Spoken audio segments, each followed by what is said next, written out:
Dikembe, thank you very much for making some time. This morning, speaking to the Citizen Summit, you came with a message of hope. Yes. Um, what do you want, young people in Africa in particular, to take away from what you said this morning? My message, first, thanks for your question and thanks for having me here. My message this morning was that we can give up. There's always the light to the end of the tunnel.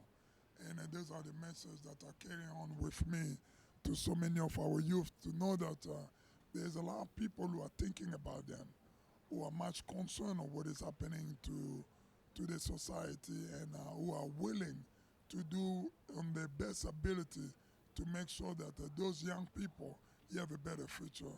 I think the great examples are myself, who was there on the podium and showing them the example and what I was able to do by building more than a $30 million hospital in the Democratic Republic of Congo and continue to conduct a lot of basketball clinic and building a school and a library all over Africa because I know that the future generation will be much better than today. The DRC, your own country, is a country that has had a particularly difficult transition over the last Definitely. several decades. What the construction of that hospital, the other work you've done in your country, what has that achieved there? What's really happening on the ground? I think we have achieved a lot. I think a lot got to do with the partnership that was created by my foundation and the government. Not just know that our hospital was the first hospital being built in the Congo in more than 45 years, but what we have said that we have set an example for so many people to follow. What I mean by that, since the hospital had been built and open, we have shown that there was a little bit of challenge uh, to the Congolese government to do the same thing. So the government have gone for the past 7 years and built more than three brand new hospitals in the capital city. We're talking to the city that was 3.5 million people about 20 some years ago, and today the city is about to 14 million people living in. So if there was no hospital built, no school being built, can you imagine what kind of society are we seeing there? So I'm glad that we give the sign of hope, and then now we see the sign of the light. It's been great. That's wonderful. And you know, creating a building or building a hospital is one thing. Have you been able to ensure as well, and working with the government, that there are qualified doctors, nurses, the power supply to the hospital? Are all of those things sustainable as well? Yes, I'm glad you asked that question because many people don't ask it. What we was able to do before the opening of the hospital, we have launched a job forum where we have more than 5,000 people came to apply for the job for doctors, nurses, cleaning people, and I was able to give the job to more than 450 doctors and nurses in the capital city. And most of them, our doctor came from the National University, and we knew that we have to create a better society for the future, better surgeon, a better technician, a lab mechanic, and people who will take care for the hospital for generation to come.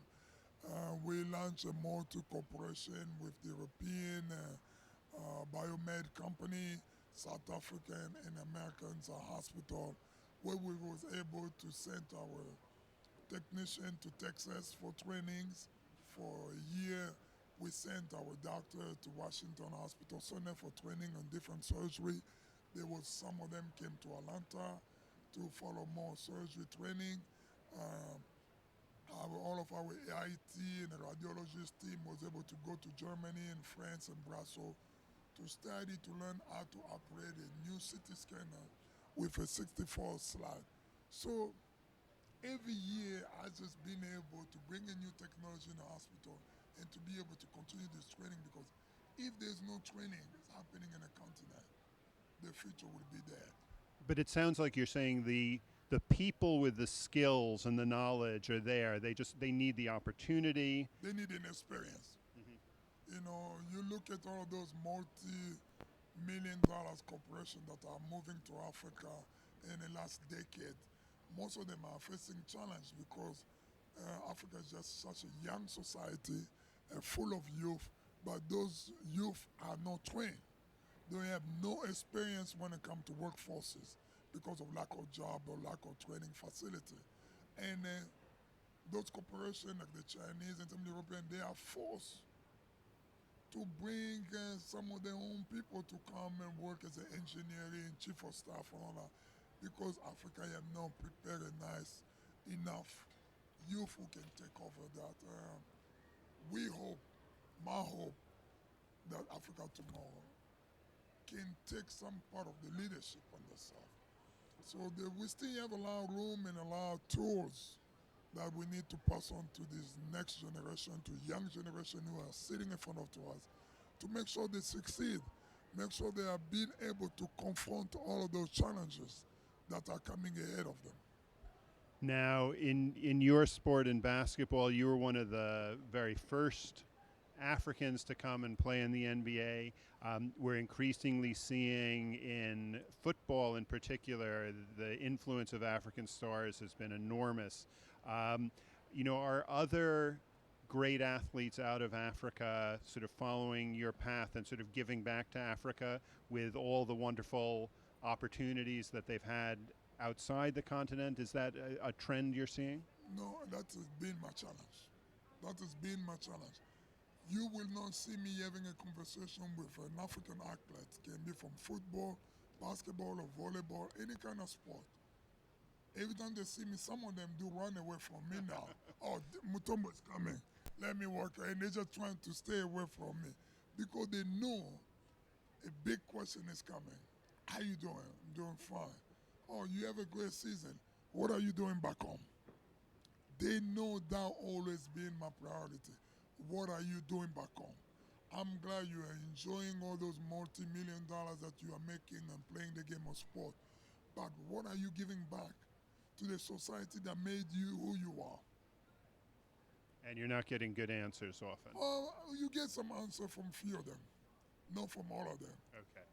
You know, I'm happy today that so many of them are going back. And so many of them are reaching out to me saying, Dikembe, what should I do? I don't want to do what you did, but if I can put $1, $2, $3 million, what can I do? And I want to do in this country where I came from. What do you think it would be a priority? Do you think if I want to building a school, with the basketball, the NBA, all those organizations that you guys have been working with in the past, can they come support me? Because no one can do a social innovation here in the continent of Africa without the support not just of the African government or the support of international community. It has to be a collaboration among all of those institutions to make sure that whatever plan it is work. And that's why you have a success in my hospital because I've been able to bring BD, Pfizer, Glaxon, all of those big pharmaceutical firms, Siemens, to work with me to make sure that we deliver a good health care to this beautiful continent of Africa. And how difficult has that learning curve been for you? Because you obviously devoted an enormous part of the early part of your life to becoming a basketball player. That takes concentration and work and dedication. Learning to become good at creating social innovation and charity, that's not easy. A lot of people are bad at it. No, How difficult is that? I have to get a lot of help. Let's tell you the truth. People always say, Dikembe, did you do it by yourself? No, I didn't do it myself. It took me 10 years to build a hospital. People say, why did it take 10 years? I say, because I have to go to a lot of studying, a lot of classes, a lot of seminar. I went to a lot of meetings. I went and met with the Médecins Sans Frontières in France. I went to Geneva, met with the World Health Organization. I met with the UN. I met with CDC. I met with the Canadian agency. I went to Brazil. I met with the Brazilian agency. I talked to so many people. I talked to so many people. I went to Congo, spending years meeting with the ministers, the government, the president. I said, what would be the best to deliver a better facility and a good program here in the city? You know, we just didn't want to deliver something, make sure that it fell tomorrow. And we also felt that we don't want to just build a hospital for today, but we want to build a hospital that will deliver healthcare not just for today people, but also for the generation to come. And by doing so, you have to create the endowment. You need a fund that will support the hospital from generation to come, even when we are not here today now. You know, you don't want to leave a loaf of work to youth and the next generation, or even to young children, to say that, oh, my dad started this, and I don't want my dad's name being buried and get wiped out of society. And your kids, you have to work there and now to make sure your name's still alive. I don't want that. I don't want my kids to hear that much, Lord. But I don't want to. I want to make sure that I leave them to the society where they can look at the things that the daddy was able to do, to say, yes, thank you, daddy, wonderful work. Thanks for not leaving so much burn on us. And that's why we are launching this $10 million endowment that will create about $500,000 a month, almost 5% of that money. Sure. And that will allow us to buy medical equipment every year, to sustain the hospital by painting the hospital. So we're thinking ahead. That sounds great, and it sounds a wonderful legacy. Thank you very much. Thanks for having me here in the New York African Forum. Great, thanks. Thank you. It was a great pleasure.